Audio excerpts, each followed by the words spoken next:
మన మేడం గారు ఏదో మాట్లాడుతున్నారు, ఒకసారి బాగా విందాం మనం ఒకసారి ఫస్ట్. అంత సిగ్గులేని జెండా మోసే కూలీలు నేను ఎక్కడ చూడట్లే. అంత సిగ్గులేని జెండా మోసే కూలీలు నేను ఎక్కడ చూడట్లే. మేడం అంటున్నారు జెండా కూలీలా?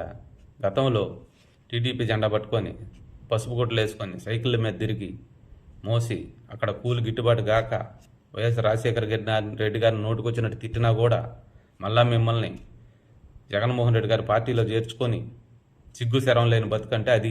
జగన్మోహన్ రెడ్డి గారు మిమ్మల్ని చేర్చుకున్నారు, మీరు ఆ పార్టీకి పోయాల్సి ఆ పార్టీలో చేరారు చూడండి, అది సిగ్గులేని బతుకంటే, కూలీలు బతుకంటే అది. గతం తర్వాత ఎమ్మెల్యే అయ్యి మంత్రి అయ్యి ఏం పీకారు మీరు?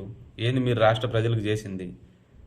దోసుకోవటం దాచుకోవటం తప్ప, పిచ్చి పిచ్చి మాటలు బూతులు మీ నోటికి వచ్చినట్టు మాట్లాడటం తప్ప, ఒక ఆడ మనిషి అనే ఇంకెత జ్ఞానం కూడా లేకుండా మీరు ప్రవర్తించిన ప్రవర్తన ఊస్తుంది ప్రపంచం మొత్తం మిమ్మల్ని.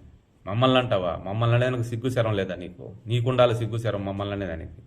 మేము ఒకే జెండా మోస్తున్నాం, ఒకే పార్టీలో ఉన్నాం, ఒకే పార్టీ కోసం పనిచేస్తున్నాం.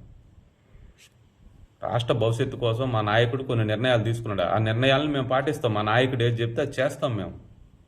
అది ఎక్కడైనా కూటమి సభల్లో కానీ మీటింగుల్లో కానీ మీరు చూసారా? జన సైనికులు జనసేన జెండానే పట్టుకుంటారు, టీడీపీ వాళ్ళు టీడీపీ జెండా పట్టుకుంటారు. అది కలిసి ఉంటాం కాబట్టి అక్కడ మీకు అలా కనిపిస్తుంది. మేము ఎప్పుడు పార్టీలు మారము, మేమేం కూలీల కోసం పనిచేసే వాళ్ళం కాదు, మీకు కూలీలు గిట్టుబాటు కాకపోతే ఇంకొక పార్టీలోకి మారే వాళ్ళం కాదు.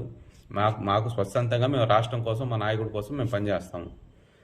జెండా కూలీలు గిండా కూలీలు అని ఇంకొకసారి మాట్లాడితే 4 గోయాల్సి వస్తుంది మీకు.